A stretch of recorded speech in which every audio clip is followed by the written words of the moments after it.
you start to get some really interesting places where there might be a disconnect, where there might be crimes taking place but no human perpetrator. And that's what I find so interesting about this art project.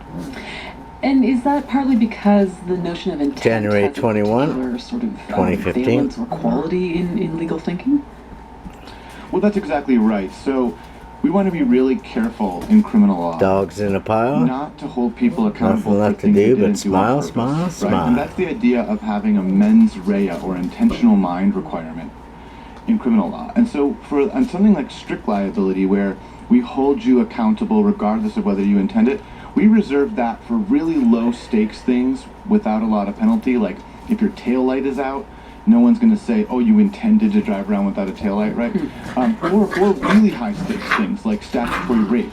Gentle now. Gentle. Play nice. Expect someone to do it on purpose, buy drugs on Good purpose. dogs. knowingly Good. Play download nice. something Don't that they chew the shouldn't do. door. And so Good. there are lots of places, and it's not just the criminal law. Thank you. Good listening. Tort law being when people sue one another in court for some reason other than contract. There we look for intentionality. We look for something called foreseeability.